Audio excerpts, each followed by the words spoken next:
one that we'll be talking about today is the phrasal verb to find out. To find out means something like to learn something new, to learn new information, to get new information. But a lot of people confuse this phrasal verb with some other usual verbs, like the verb to find and the verb to know. To find out does not mean to find something. Well, I guess it does mean to find new information.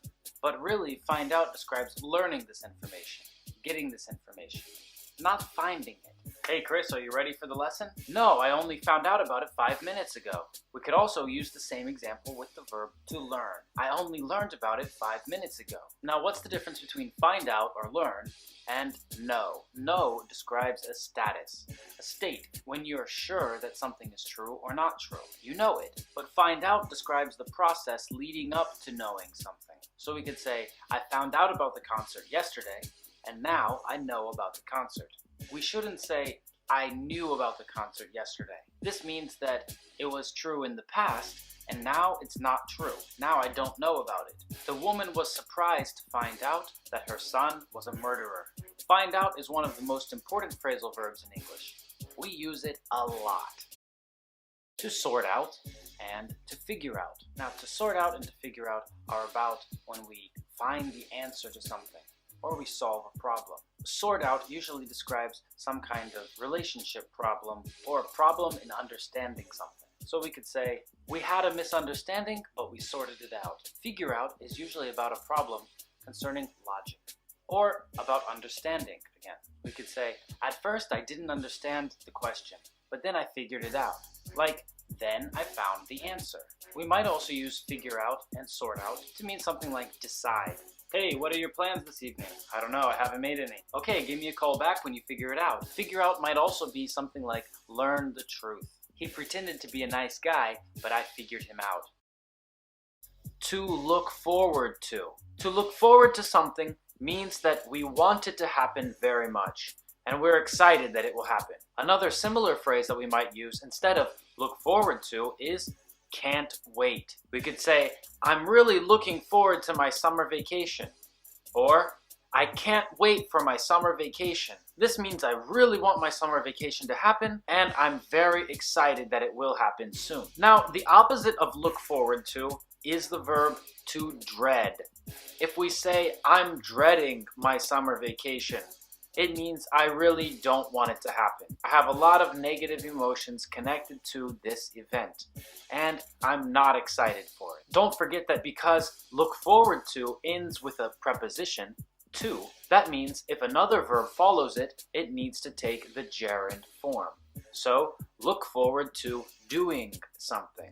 What are you looking forward to in the near future? Write me a comment under the video and I'll answer. To give in, to cave in, and to give up. Now all of these phrasal verbs are synonyms, and they all have pretty much the same meaning. To surrender, or to stop trying. For example, after trying to turn the computer on 5 times, he gave up. Now, give up is a little different than give in and cave in. Give up describes surrender or stopping efforts to do something. Cave in and give in usually describe when somebody wants something from us, and at first we say, no, I won't give it to you. And later, we change our mind, and we let them have what they want. We give in, or cave in. The child screamed and screamed for ice cream, and the parent finally gave in. I pushed him to take me to the concert, and in the end, he caved in and he took me. To take up. And specifically, we're going to use this phrasal verb about new activities. That's right, take up means do a new activity or start doing a new activity. So for example, we can say, he wanted to get healthier, so he took up yoga. I wanted to try a more active sport. That's why I took up basketball. Now, it's not only about sports and physical exercise. It could really be about any activity. When he retired, he took up writing. What activities have you taken up recently? Write a comment under this video and let me know. To work out. Now this phrasal verb has a lot of different meanings. We're going to try to talk about some of the main ones. First of all, to work out can be to do physical exercise, to try to get healthier. So for example, we can say, he went to the gym and worked out for an hour. This means he did physical exercise. Where do you work out? Do you go to a gym or do you work out at home? Another meaning of workout can be to find the answer to a problem, especially when we're talking about math. We might ask, what is 72 divided by 5? And you say, 1 second, I need to work it out. To work out can also mean to be successful or to successfully happen. For example, how was the party last weekend? You know what? The party didn't happen. It just didn't work out. In general, we can use workout like to happen. Okay, let's have the party next weekend. And after the party, we'll all go to the beach. First, let's see how the party works out. In this example, workout is like happen or to have a result. As we said before, workout can be about math problems and it can be about other problems too. If John and Fred have a problem with each other, we can tell them, hey guys, you need to work your problems out, like you need to find a solution to your problems. To hold on, or to hold up. To hold on and to hold up have very similar meanings. They both describe waiting. In general, we understand that hold is like to keep something in one position. And if you keep it in the same position, then this thing cannot move forward. It's waiting. We use these verbs especially when we need to tell someone to pause and to continue later. So for example, you're on the phone and you need to give the phone to another person. You can say, hold on 1 moment and I will transfer you. Or maybe you're having a conversation with someone and you need them to pause so that you can say something. You can say, hold on 1 second, let me answer. Or maybe you're talking on the phone and someone approaches you and starts talking to you. You can say, hold on, what do you need? We should make sure that we don't confuse the phrasal verb to hold on with the phrasal verb to hold on to. They have very different meanings. To hold on to something means to hold it in your hand very tightly and not let it go. But hold on just means wait. To get around to something. Now I think we've talked about get around before. It can be about movement in a city. It could be about meeting a lot of people, but get around to something is much different. To get around to something, it means that you have enough time to do it. You don't do it as soon as you can, but you do it when you have time. Chris, when are you gonna wash that laundry? When I get around to it. In this example, we see that I say I will do it when I have time, when I get around to it. Did you finish your homework yesterday? No, I was so busy I didn't get around to it. A lot of people use this phrasal verb when they want to make an excuse about why they didn't do something or why they won't do something. Instead of saying, yes, I'll do it, or no, I won't do it, a lot of people say, if I get around to it, I will. Hey, remember you said that you would help me move today? Yeah, I don't think I'll be able to get around to it. This is another way, and maybe a less direct way, to say that you cannot help. I hope that helps you understand the phrasal verb to get around to something. Don't forget to press like, press subscribe, and leave a comment under the video. To catch up, to keep up with, and to fall behind. So first of all, these three phrasal verbs are all about how someone relates to other people. It might be physically, like when you're running. It might be intellectually, like when you're studying, or it could be in a lot of other ways. In order to properly explain these phrasal verbs and what they mean, I need to describe several situations. The first situation we're going to describe is a race. Let's say that there are 3 people running in a race. One of them is Matt, the second is John, and the third is Bobby. Matt is ahead of John and Bobby. He's about a half mile ahead of them. All of them are running and want to finish first. We can say that John and Bobby fell behind because Matt is ahead of them. They are not at the same level as Matt, or not in the same position as Matt. We can say that John and Bobby need to catch up with Matt. This means that they're not in the same position, but John and Bobby need to move to the same position as Matt. After John and Bobby catch up with Matt, they need to keep up with Matt, which means to maintain or keep the same position. Now let's look at a different example. Let's imagine that these 3 guys are in a course together. Matt missed 2 of the classes, but John and Bobby have been at every class. So John and Bobby have more information than Matt. We can say that Matt has fallen behind. He's not at the same point as John and Bobby. John and Bobby are ahead of him. We can say that Matt needs to catch up. He needs to study more. He needs to get the information from the classes that he missed. And hopefully, after Matt catches up, he'll be able to keep up with the rest of the group. I hope that helps you understand the phrasal verbs to catch up with, to keep up with, and to fall behind. Make sure you press like, press subscribe, and leave a comment under this video. To look down on something. Or we could also say to look down on someone. Yeah, it might seem simple. You look up and you can look down. But as we saw with the phrasal verb to look up to someone, which means to respect them, we can also say to look down on someone or something. A lot of people look down on smoking. It means they think it's not a respectable thing to do. They don't like it. They think it's bad. We could also say Mike looks down on John. And usually we would say why he looks down on him by using the word for. So we could say Matt looks down on John for smoking. What do you look down on? Write me a comment under this video and let me know.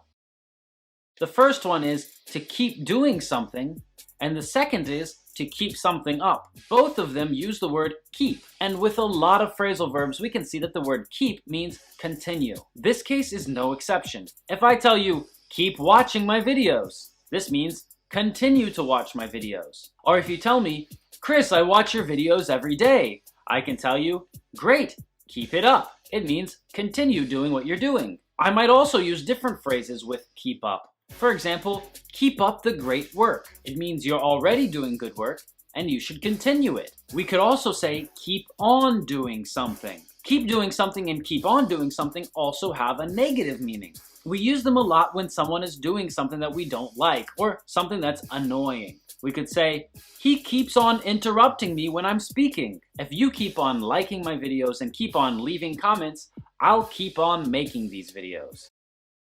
To stick to something. Or we might also say to stick with something. To stick to something or to stick with something is not actually about a stick. Instead, stick to something means to do what you planned, or to do what you say you would do. We can often hear the phrase, stick to the plan, which means do what we planned before. Or someone might say, I like to make a plan and stick to it. It means I make a plan and then I follow it, or I complete the plan. Really, what stick to means is that you don't give up.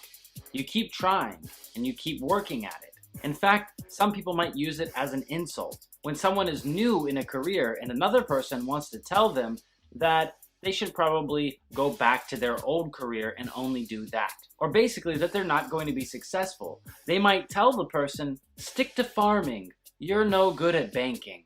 This means don't quit farming. So yeah, we can understand stick to like don't quit.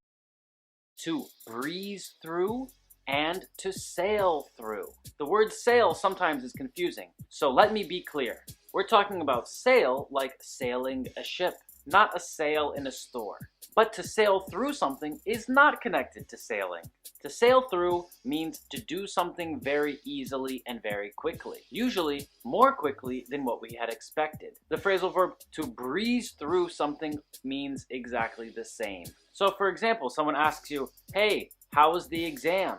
And you say, oh, it was easy. I breezed through it. Or, I sailed through it. We can also use the phrase, it was a breeze, which means it was very easy. If you're studying English and you breeze through the exercises that you're doing right now, you should look for more difficult exercises. But if you keep watching English with Chris Americos, learning English will be a breeze. To dive into something. Now, you probably know what the word dive means. Before you go swimming, you need to jump into the water, right? And when you jump in like this, when you jump in head first, we say that you dive in. So this is the verb to dive. Maybe you know the sport in the Olympics called diving. But to dive into something just means to get started. We might also say to jump into something. It has the same meaning. So it means something like, all right, let's stop what we're doing right now and let's get started. And you know, when people ask me when the best time to start learning English is, I give them the same answer. I say, you just have to dive in. It means start now, right? Because there's no better time than now to start. To build on something. So of course we could build on a piece of land, or maybe build on a hill, or build on something physically, right? This is just about building. But when we build something, really what we're doing is we're adding something. So if we build on land, we're adding something to this land. And we can also build on ideas. So maybe we can say, Bill Gates didn't invent the computer, but he built on the idea. It means that he developed it more. He added more to it. Or maybe you work in marketing and you tell your boss a really cool idea. And he says, that's a great idea. Now go build on it. It means go work on it. Go make it bigger. Add to it. So building and building onto something really means adding onto something. To brush up on. Now if you don't know the word brush, this is something that we use to paint or maybe to clean our teeth. We say to brush our teeth with a toothbrush. But brush up on isn't about that. We might say, I need to brush up on my English. This means I need to practice it after a long time of not practicing it, so I don't forget. So the next time you go to study English and someone asks, what do you want to learn? You can tell them, I need to brush up on verb tenses. And you know what? If you leave a comment and write what you need to brush up on, maybe I'll make a video about that too. To carry over. Usually we use the phrasal verb to carry over when we talk about different skills. For example, a lot of people who are good at math are also good at physics because math skills carry over to physics. So we could say that math skills are also important in physics. They carry over. If you're going to university in another country, you might want to ask if the university courses that you've taken in your hometown will carry over to your new university.